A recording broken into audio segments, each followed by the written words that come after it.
Kelengkenge cemalang.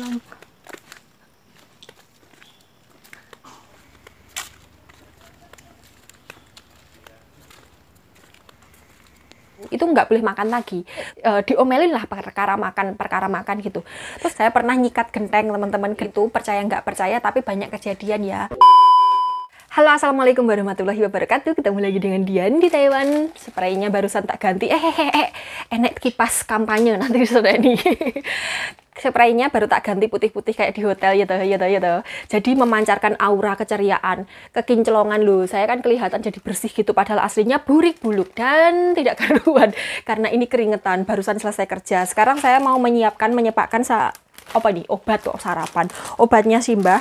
Jadi beliau itu minum obatnya sak dayak gini ya teman-teman. Sak dayak gini. Dan kita harus hafal obat-obatan apa saja yang dikonsumsi oleh pasien kita, jamnya jam berapa, dosisnya seberapa, itu kita harus hafal di luar kepala kayak gitu. Kurang lebihnya itu ya begini, walaupun tidak sekolah perawat, tidak sekolah kedokteran, tapi paham obat-obat ini obat apa, diminumnya jam berapa itu hafal banget. Karena saking bendina cekelannya obatnya pasien. Kali ini aku mau bikin konten ngoceh kalau kata orangnya itu bacot kayak gitu. Jadi kalau yang tidak berkenan, tidak suka boleh langsung di skip ya, tidak perlu meninggalkan komentar ujaran kebencian atau mencaci maki. Karena kita beli paketan internet itu kan pakai duit, dan sekarang itu nyari duit itu susah banget teman-teman, susah banget. Kalian tahu PHK di mana-mana, nggak cuma di Indonesia, di Taiwan juga. Jadi nyari kerjaan sekarang itu di Taiwan juga susah banget. Karena nyari kerjaan susah, nyari duit susah, kita beli internet mahal-mahal jangan digunakan untuk mencaci maki. Karena apa? Eman-eman kita nyari duit susah-susah cuman buat mencaci maki orang kan, ya Allah, tidak ada faedahnya. Sudah nyari duit susah, dapatnya cuman dosa. Tapi kalau teman-teman masih mau ngeyel ya tidak apa-apalah, terserah. Itu hak-hak kalian, karena yang susah-susah kan kalian sendiri. Di sini aku mau sharing tentang pekerjaan saya sebagai TKW di Taiwan selama beberapa kontrak. Saya sekarang itu masuk kontrak ketiga. Jadi saya itu bekerja di Taiwan kurang lebih sekitar 7 tahunan. Ya, bisa dibilang masih kemarin sore sama mbak-mbak yang sudah senior. Tapi untuk yang baru masuk ke Taiwan, saya sudah dibilang ya mbak senior. Tapi bagi saya tidak ada senior, tidak ada junior. Karena pengalaman itu setiap orang itu beda-beda ya. Karena di majikan satu sama majikan satunya itu tidak sama. Kenapa saya bercerita seperti ini, walaupun saya masih di 3 kontrak, masuk ke kontrak ketiga di Taiwan, tapi saya pernah ikut 4 majikan. Jadi saya kurang lebih ya tahu lah gimana karakter majikan satu sama majikan yang lainnya, terus bagaimana cara kerja di majikan satu di majikan lainnya itu sangat berbeda. Jadi tidak bisa dibandingkan antara satu dengan yang lainnya, apalagi membandingkan orangnya, membandingkan Mbak Kai di sana bekerja seperti ini, Mbak ini bekerja di sini kok kayak gini gitu. Nggak bisa dibedakan, nggak bisa disamakan ya, nggak bisa dibedakan. Jadi nggak bisa disamakan karena sistem kerja antara satu majikan dengan majikan yang lainnya itu berbeda. Karena itu saya bercerita seperti ini teman-teman. Iki mang sing tak lebok ini obat apa? Ini obat pagi. Nah, saya masuk ke Taiwan itu bulan Juni, akhir Juni, tepatnya tanggal 29 Juni tahun 2016 ya teman-teman. Tepatnya tanggal 29 Juni tahun 2016 ya, kurang seminggu itu lebaran. Saya berangkat ke Taiwan. Kancanya beli baju baru, saya miber ke Taiwan, minggat. Karena itu berdasarkan permintaan saya. Saya minta kepada orang di PT agar saya itu berangkat sebelum hari raya. Kenapa? Karena saya malas ditakoni orang-orang itu, kok urung budal? Itu yang situ sudah berangkat, sudah gajian, sudah kirim, mau kamu belum berangkat, lama sekali. Oh gitu. Saya tuh malas ditanyain seperti itu teman-teman. Jadi saya lebih baik menangis di negeri orang daripada menangis di negeri sendiri dikasih pertanyaan seperti itu. Akhirnya saya tiba di Taiwan itu, saya bekerja tepatnya di kota Nantou. Kalian tahu Nantou itu Taiwan bagian tengah ya teman-teman. Kalau sekarang saya bekerja di Taiwan bagian utara atau Taiwan Pucu'e. Gimana tak dilihat di sini. Jadi saya bekerja itu waktu kontrak pertama itu saya bekerja digilir di 3 majikan. Loh, saya beberapa waktu yang lalu kan viral gitu toh. TKW di Taiwan ini digilir 3 majikan. Padahal maksudnya digilir itu adalah bekerja bergantian dari satu majikan ke majikan yang lainnya. Digilir majikan. Majikan itu tidak selalu laki-laki ya teman-teman. Ada majikan perempuan juga, ada majikan tua juga, ada majikan yang masih muda, yang belum menikah kayak Pak Bos saya ini. Jadi ya sebenarnya digilir itu kata baik. Yang yang menjadi jelek itu kan karena pikiran kita sendiri yang selalu menghubung-hubungkan dengan kayak gitu. Jadi apa-apa itu jangan selalu dihubungkan sama yang barang tidak genah gitu ya teman-teman. Wes kesuwen lek ngoceh, wes tak teruskan ya. Karena saya bekerja di gilir di 3 majikan tersebut, itu saya berpindah dari satu majikan ke majikan lain itu setiap bulan. Jadi saya bekerja di majikan 1 itu 1 bulan, di majikan kedua 1 bulan, di majikan ketiga 1 bulan. Seperti itu di gilir dari anak pertama, kedua dan ketiga. Saya nyampe pertama kali itu langsung dijujukan di majikan pertama. Di situ itu adalah anak perempuan nenek yang saya jaga. Jadi saya jaga nenek umur 92 tahun waktu itu. Waktu saya pertama kali datang umur 92 tahun kayak gitu. Saya jujuk di anak pertamanya, anak perempuan pertama, karena anak yang lainnya itu laki-laki semua. Saya bekerja di situ. Saya bekerja di situ itu di jadwal. Jadi ada jam kerjanya. Saya bangun jam 3:30 subuh. Jam 3:30 subuh itu tidak peduli musim panas atau musim dingin. Karena kalau musim panas itu jam 3:30 itu sudah jam berapa ya? Jam 5 itu mataharinya sudah mentor-mentor ya teman-teman. Tapi kalau musim dingin itu jam 6 itu mataharinya belum ketara, jadi belum jebul kayak gitu. Kalau jam 3:30 itu kalau pas musim dingin itu berarti sebelum subuh. Tapi kalau jam 3:30 pas musim panas itu sudah hampir habis subuhnya kayak gitu kurang lebihnya. Karena saya bangun jam 3:30 itu saya harus ngasih minum susu neneknya, itu susu yang dicampur sama sereal buat sarapan beliau. Kemudian bantuin beliau ke kamar mandi ya, gosok gigi, cuci muka dan lain sebagainya kayak gitu. Setelah selesai itu semua, itu saya bawa neneknya jalan-jalan keliling lapangan. Jadi saya berkeliling lapangan itu sebanyak 10 kali waktu baru saya baru datang, karena kondisi neneknya masih sehat segar bugar ya. Jadi masih bisa ngelilingi lapangan 10 kali itu. Lapangannya itu luas banget. Kalau di kita mungkin ya lapangan sepak bola lah. Tapi kalau di Taiwan itu adalah lapangan punyanya sekolah. Jadi untuk olahraga macam-macam, bisa lari estafet, maraton, bisa bal-balan. Tapi di sini tidak ada bal-balan, jarang bal-balan, adanya itu kayak baseball kayak gitu loh teman-teman. Ya saya mengelilingi lapangan itu, dan neneknya itu kalau jalan-jalan itu tidak mau ditemani, tidak mau sampai kalau mataharinya sudah jedul gitu loh. Jadi sebelum matahari jedul itu sudah harus jalan-jalan, kemudian ketika mataharinya jedul itu sudah selesai jalan-jalannya karena takut kepanasan. Setelah selesai jalan-jalan itu kurang lebih selesai jalan-jalannya itu jam 6 pagi ya, jam 6 pagi begitu sampai rumah jam 6:30 kurang lebihnya. Itu saya langsung nyiapin sarapan. Di situ tuh semuanya pekerjaan saya itu dijadwal, dari saya bangun tidur sampai saya tidur lagi itu jam sekian sampai jam sekian pekerjaan saya ini, jam sekian sampai jam sekian pekerjaan saya ini, kayak gitu. Nah, waktu saya bersih-bersih rumah di situ tuh, di majikan pertama itu rumahnya ada 4 lantai. Di situ saya dijadwal karena saya kewalahan kalau membersihkan semuanya dari lantai 1 sampai lantai 4 sambil menjaga nenek, itu saya kewalahan ya. Jadi majikan laki-laki itu kayak mengasih saya saran agar tidak perlu setiap hari membersihkan, karena kita cuman berinteraksi di dalam rumah, jadi rumah tidak terlalu kotor kayak gitu, rumahnya itu bebas debu lah. Karena saya meneruskan pekerjaan mbak yang dulu itu rumahnya sudah kinclong, jadi saya tidak terlalu repot membersihkan. Majikan itu menyuruh saya untuk membersihkan lantai 1 di hari Senin, lantai 2 di hari Selasa, lantai 3 di hari Rabu, lantai 4 di hari Kamis, kayak gitulah kurang lebihnya ya teman-teman.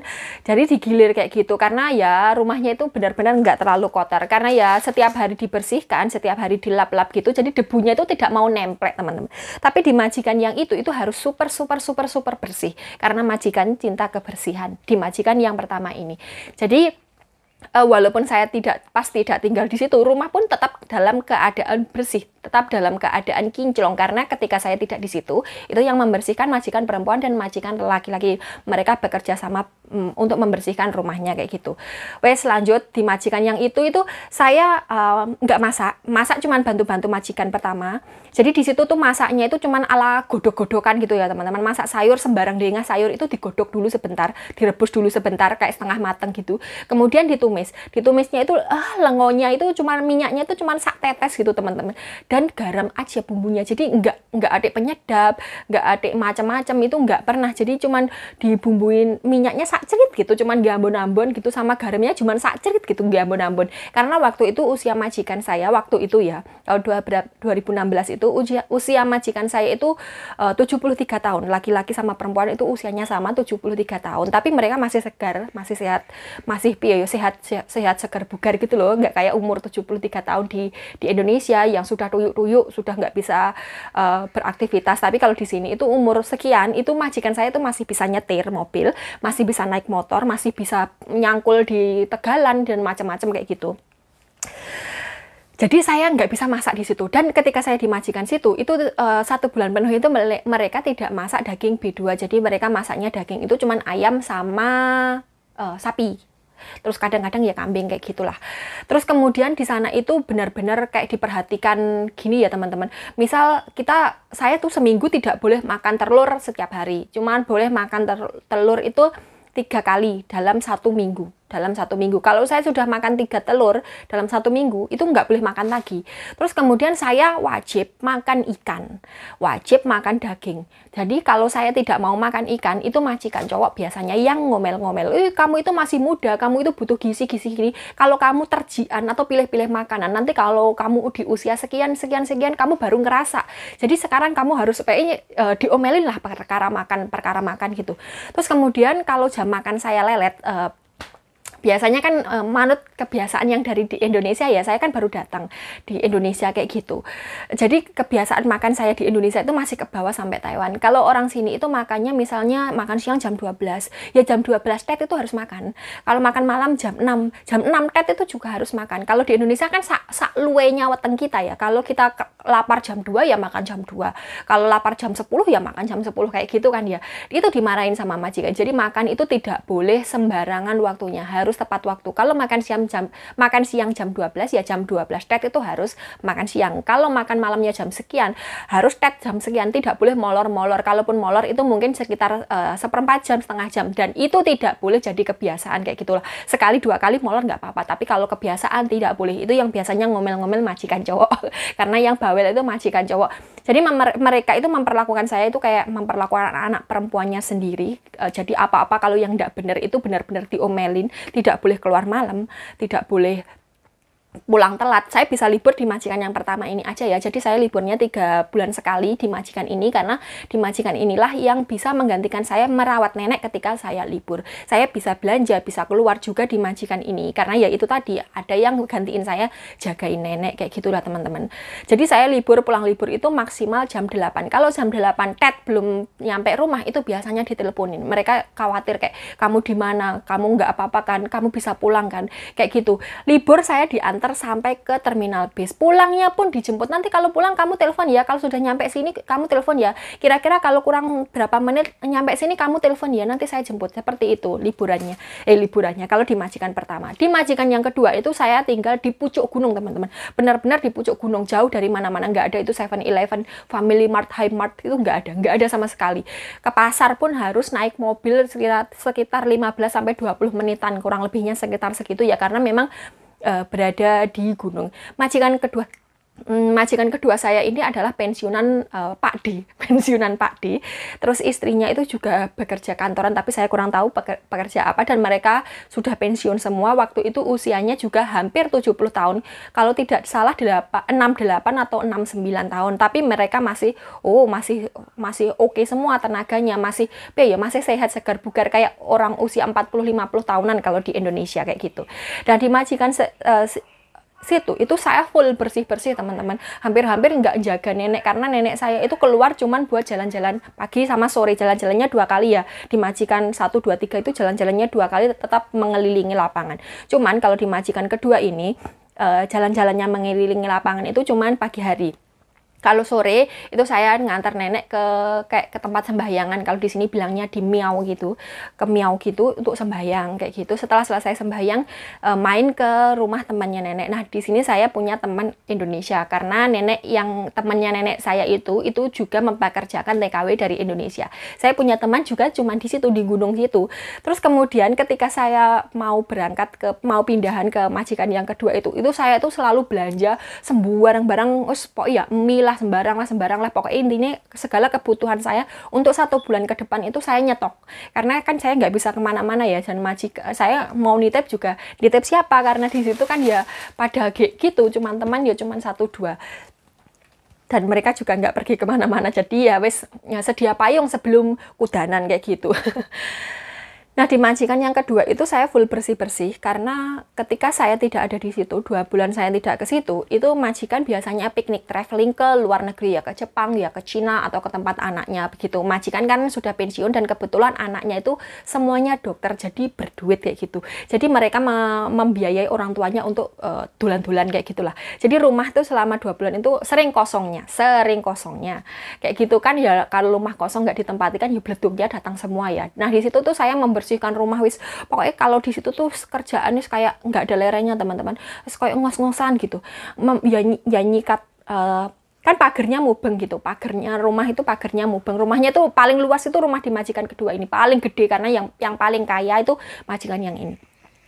Saya harus nyikat pager itu seminggu 2 kali pagar, karena ya pagarnya itu kan ada di luar, dan kalau kepanasan kehujanan kan lumutnya itu jangan metungul. Nah, saya harus membersihkan jangan sampai lumutnya itu jebul gitu kan, tidak enak dipandang kalau lumutan kayak gitu. Saya harus membersihkan itu ya Allah, dan itu tidak cukup 2 jam teman-teman. Biasanya saya mulai itu sekitar jam 8 itu sampai jam 11 atau setengah 12 itu baru selesai.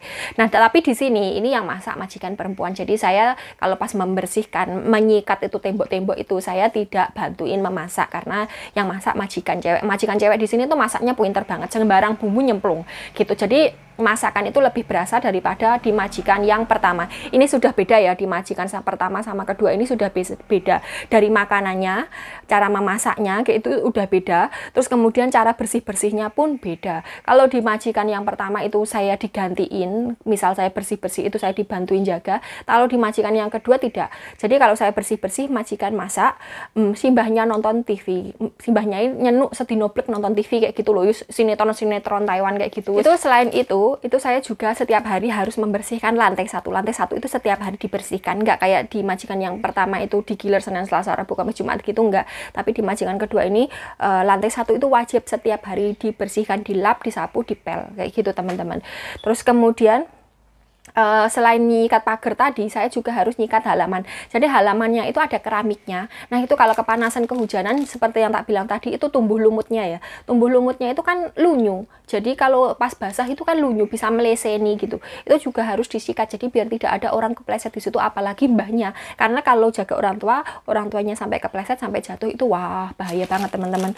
Jadi harus dibersihkan kayak gitu, harus disapu, harus disikati, terus kemudian digerojoki kayak gitu. Terus kemudian masih membersihkan jendela, jadi jendela rumah itu dibersihkan setiap 1 minggu 2 kali. Jendela sak teralis sak kocok-kocok itu kudu disemproti air, harus dibersihkan setiap hari. Dan di sini saya tidak memasak karena memasak itu cuman bantu-bantu yang ngirisi mie tiling, mencuci itu apa pancinya, mencuci wajannya, terus kemudian beres ngelap-ngelapi kompor, ngelap-ngelapi penyedot asap setelah selesai masak kayak gitu saya. Jadi saya tidak bisa memasak kalau di situ karena yang masak itu majikan perempuan, saya cuman bantu-bantuin doang ya, cuman bantu-bantuin seperti itu doang. Itu di majikan kedua. Dan yang paling horor itu ya di majikan ini, karena ketika saya membersihkan lantai 4, di sini lantai 4 itu buat sembahyangan ya teman-teman, karena arti dari kata 4 itu adalah kematian kayak gitu. Di sini di Taiwan itu kebanyakan lantai 4 itu tidak ada untuk tempat-tempat umum, misal hotel, perkantoran atau gedung-gedung pemerintahan itu lantai 4 tidak ada. Di rumah sakit pun lantai 4 itu tidak ada. Jadi habis dari lantai 3 itu langsung lantai 5 kayak gitu. Lantai 4 itu karena lambang kayak kematian kayak gitu loh, karena pengucapannya itu hampir sama kayak gitu. Dari lantai 4 itu biasanya di sini buat tempat sembahyangan. Nah, di tempat sembahyangan ini karena majikan kedua saya itu sering keluar negeri itu jadi sering suwung. Itu ketika saya membersihkan baru pertama kali naik ke lantai 4 itu ini bulu kuduk saya itu mengkorok semuanya teman-teman, mengkuorok semuanya, itu nguatek semuanya kayak orang mau demo kayak gitu loh, nguatek kabeh wis mengkuorok merinding. Nah, di situ saya langsung nyetel murotalan untuk mengancani saya bersih-bersih lantai 4. Terus sambil saya ngomong seperti ini dulu, saya cerita gini aja mengkorok loh. Terus sambil saya ngomong gini, saya di sini itu kerja, saya kesini mau bersih-bersih lantai 4 karena disuruh majikan saya, jadi jangan mengganggu saya karena saya tidak mengganggu kamu, seperti itu. Jadi setiap kali saya naik ke lantai 4 itu saya selalu bilang seperti itu. Setiap kali saya bersih-bersih saya bilang seperti itu. Dilalahnya itu majikan kedua, majikan cewek itu selalu kontrol. Jadi setiap kali saya membersihkan lantai atas itu beliau itu selalu mendelok setiap 30 menit atau 1 jam sekali mendelok saya sudah sampai mana bersih-bersihnya kayak gitu. Jadi yo lama-lama malah jadi enggak takut. Tapi waktu pertama kali naik itu ya wes jangan itu tadi mengkorok kayak gitu tadi teman-teman. Selesai ya di majikan yang kedua. Belum. Di majikan yang kedua ini tanahnya itu paling luas ya teman-teman. Punya tanah kayak perkebunan buah-buahan di gunung gitu. Di gunung, kalau di Taiwan itu gunungnya ditanami buah-buahan ya, kayak kelengkeng, kayak leci, pir dan lain sebagainya. Buah-buahan gitu macam-macam. Sayur-sayuran juga di sini itu nggak beli karena nanam sendiri. Nah itu kalau musim panen itu saya harus bantuin majikan. Kayak panen kelengkeng itu kan di sini kan kelengkeng itu kalau panen raya gitu dijual utuhan kelengkeng gitu kan murah ya. Jadi mereka itu diperintili satu-satu gitu kelengkeng. Kemudian dipanggang selama beberapa hari kayak diasapin gitu. Kalau di Indonesia kayak ikan asap gitu selama beberapa hari gitu sampai kering, sampai berubah warna jadi hitam, coklat tua lah. Coklat yang tua kayak kita kalau makan coklat gitu loh, rupanya seperti itu. Itu kemudian setelah selesai dikeringkan seperti itu, diasapin itu dibawa pulang buat kita nguncein. Jadi kita diuncein, itu majikan cowok itu yang nguncei kulit luarnya. Kemudian saya sama majikan perempuan sama nenek itu bantuin ngelongkopinya. Jadi ngelongkopin daging buah dari bijinya. Gitu daging buahnya itu ditaruh di kayak nampan-nampan gitu. Nampan-nampan seperti itu buat ngeluarin apa itu? Daging sama isinya itu loh. Dagingnya itu ditaruh di nampan-nampan itu kemudian dijemur lagi selama beberapa hari sampai benar-benar kering. Nah itu kayak dijadikan kismis semacam anggur kering gitulah kalau yang kalian tahu. Tapi kalau di sini itu kelengkeng kering kayak gitu. Itu kalau dijual itu harganya lebih mahal dan juga bisa disimpan lebih lama karena bisa buat campuran roti, campuran macam-macam kayak gitulah ya teman-teman. Bisa buat bumbu masak juga. Biasanya masak ayam, sup ayam gitu itu sering dicampurin kelengkeng kering gitu, rasanya jadi lebih manis, lebih seger, lebih enak kayak gitu. Wes itu di majikan kedua. Setelah pindah ke majikan ketiga. Nah, ini kalau di majikan ketiga ini saya paling demen. Karena apa? Kalau di sini tuh puenak, semuanya puenak. Kalau di majikan kedua itu makan itu dijatah ya, teman-teman. Makan dijatah. Misal beras itu saya di rumah itu ada 4 orang. Saya, nenek, majikan cowok, majikan cewek ya. Itu masak nasinya itu cuman 1,5 cup. Cup gelas kecil-kecil itu tahu kan? 1,5 cup itu untuk 1 hari dimakan 4 orang dewasa kayak gitu. Jadi ya wes akeh kurangnya lah. Akeh luwene kalau malam itu watangnya kluruk-kluruk klik-klik gitu karena ya kurang warak. Nah, kurang warak kerjaan berat yo. Jadi makanya saya kalau ke sana itu selalu bawa mie 1 kardus. Jadi diganjel mie gitu loh kalau kelaparan kayak gitu. Nah, kalau di majikan yang ke-1 itu bener masaknya itu 2 cup gini. 2 cup kayak gitu untuk dimakan 4 orang dewasa. 5 orang dewasa, ada anaknya juga, 5 orang dewasa. Tapi kalau kurang, misalnya hari ini kurang ya, kamu kurang kenyang kayak gitu ya, kamu kurang kenyang ya, besok ditambahin lagi. Tapi harus habis dalam 1 hari, nggak boleh nyisa. Kalau nyisa itu besoknya dikurangi masaknya kayak gitu. Pokoknya masak nasi itu 1 hari, setiap hari itu harus habis gitu loh. Kalau di majikan kedua itu kurang ya, pokoknya jatahnya 1,5 cup ya wis itu kayak gitu.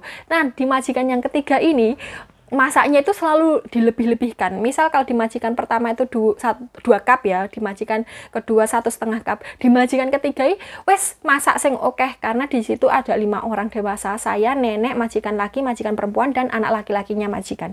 Itu disuruh masak yang banyak kayak gitu. Kalau sisa ya dimakan lagi besok. Kalau kurang masak lagi kayak gitu. Prinsipnya itu di majikan ketiga seperti itu. Kita kerja makan harus kenyang. Jadi jangan sampai kita kelaparan, jangan sampai kekurangan makan. Kamu di sini ini adalah bekerja untuk saya, jadi kamu adalah tanggung jawab saya. Seperti itu kata majikan perempuan. Jadi kalau masak nasi itu di situ kalau kurang ya masak lagi, wis nggak peduli jam berapa, kalau kurang masak lagi. Kalau sisa ya dimakan besok kayak gitu.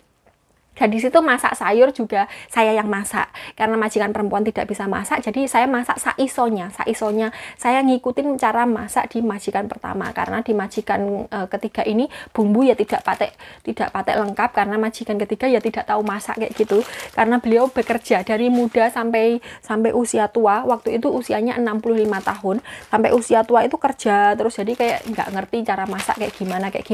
Tapi di majikan yang ketiga ini paling enak teman-teman, pekerjaan saya lebih ringan. Jadi kalau seumpamanya neneknya kan tinggalnya di lantai 2 ya, kamarnya ada di lantai 2. Jadi misal kalau kober tandang ono, kalau tidak kober ya ditandangi besok kayak gitu loh. Kalau bekerja itu misal bersih-bersih kayak gitu. Karena neneknya itu ya seneng kalau di majikan ketiga ini juga seneng kayak di situ neneknya itu lebih bebas gitu loh, kalau ngapa-ngapain itu lebih bebas karena mereka itu kayak sing paling sayang sama nenek gitu. Jadi di majikan situ itu nenek itu lebih atraktif, lebih seneng unak-unuk delok-deloki macam-macam gitu.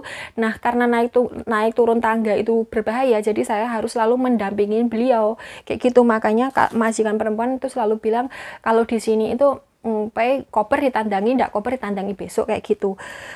Itu untuk pekerjaan ya. Pekerjaan juga lantai 1, 2, 3 itu ya digilir kayak gitu, kayak di majikan pertama gitu. Terus kemudian kalau di majikan ketiga ini beliau juga nanam sayur sendiri. Apapun sayur yang saya mau, yang saya suka, mereka menanamkan. Nanam cabai.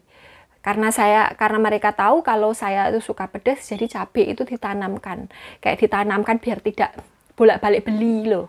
Biar tidak kerepotan beli gitu, pas tidak punya itu ndadak tuku gitu, enggak. Karena mereka kan tidak pernah ada di rumah, jadi takutnya kalau kehabisan pas mereka enggak di rumah, masak nih saya gitu, makanya ditandurkan. Kalau saya kehabisan cabai ya tinggal metik gitu, dan ditandurkan di samping rumah gitu. Wite ketel teman-teman waktu itu. Jadi majikan yang ini tuh enak.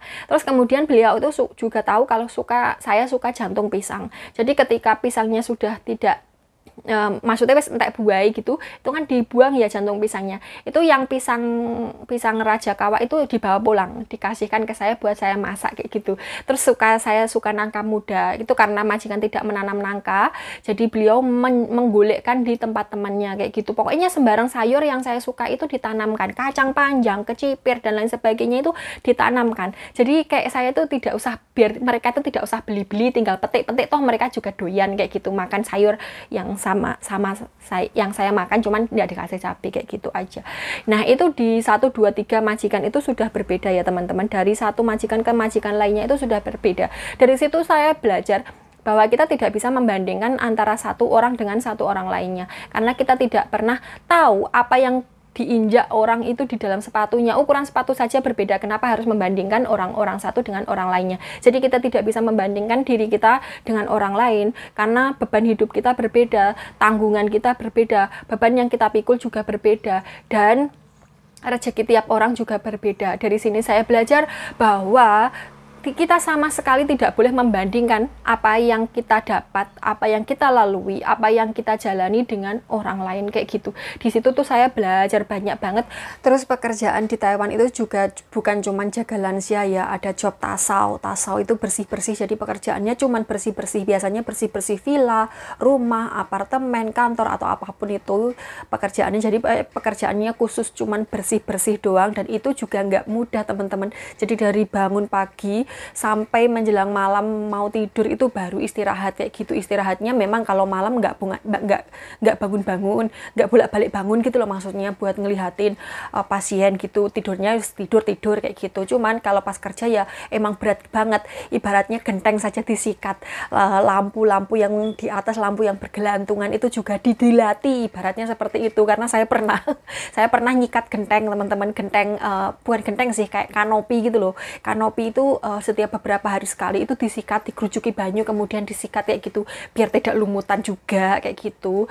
Terus selain job tasau ada juga job jaga anak. Ini biasanya anaknya nggak cuma satu, biasanya 2 atau 3 atau berapa gitu ya. Kalau anaknya nurut sih enak, tapi kalau anaknya sing ketepaan sing belingnya tidak gitu ya, mangan hati teman-teman.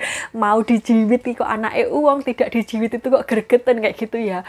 Tapi ya tetap jangan main tangan, bisa berbahaya, bisa panjang nanti buntutnya ya toh.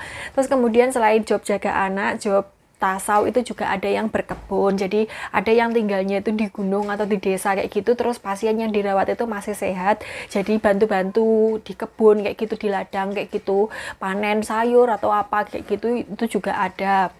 Terus ada job juga yang jaga lansia kayak saya. Nah, jaga lansia itu di sini tuh juga ada macam-macam. Ada yang masih sehat, masih bisa jalan kemana-mana kayak Simbah kayak gitu. Itu juga main hati. Karena apa?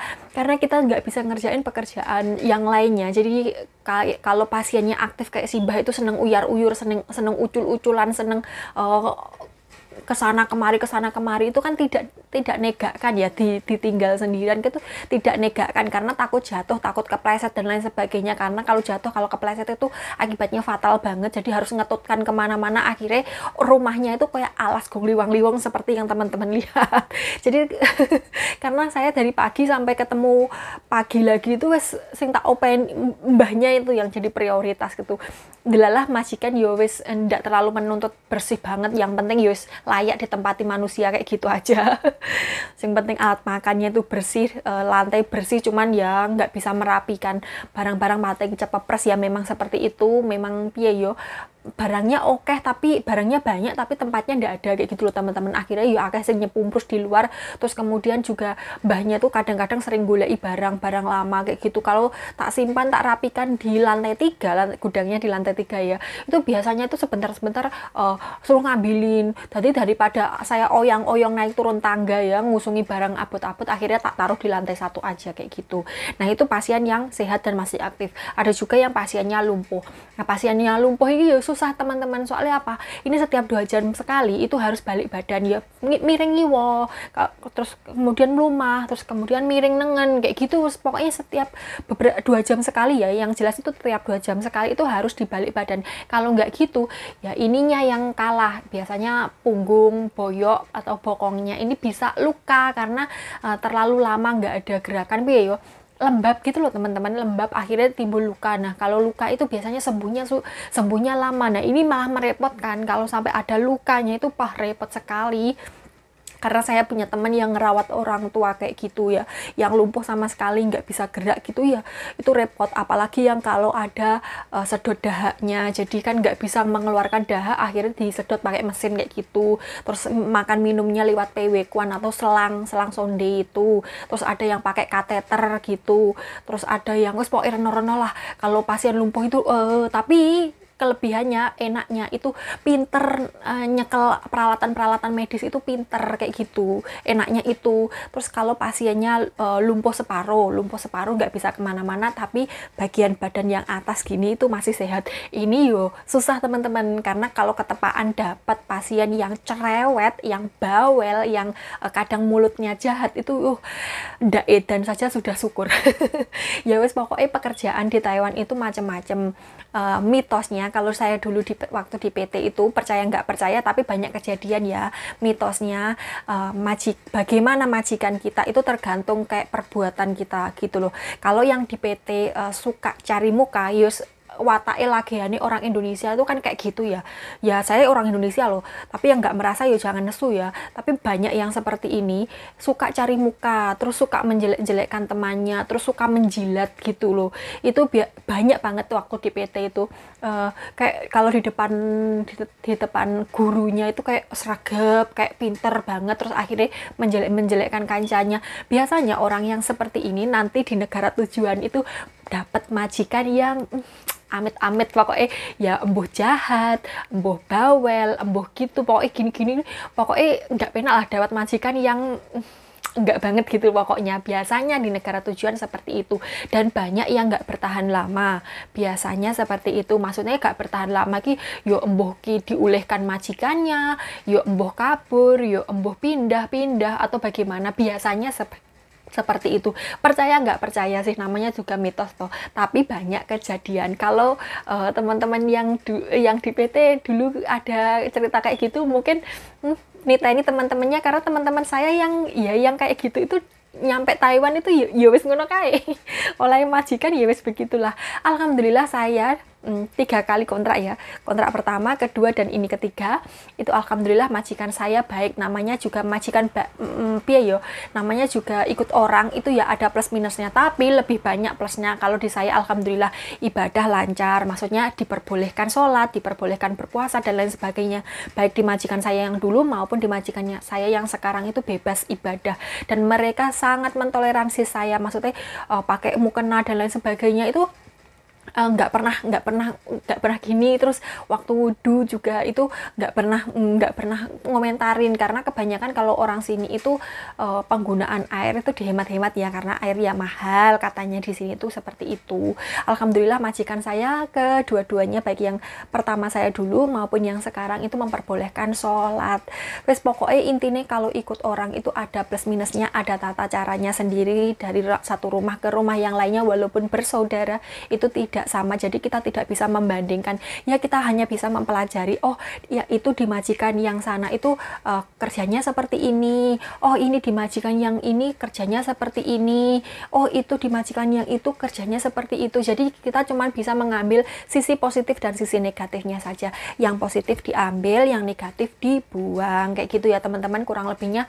Semoga teman-teman yang sekarang sedang menunggu mau terbang di PT, semoga cepat terbang, semoga mendapatkan majikan yang baik, bisa beribadah, bisa libur, bisa dapat kenaikan gaji, amin. Semoga teman-teman dimanapun berada bahagia selalu, sehat selalu. Sampai ketemu di vlog selanjutnya. Wassalamualaikum warahmatullahi wabarakatuh.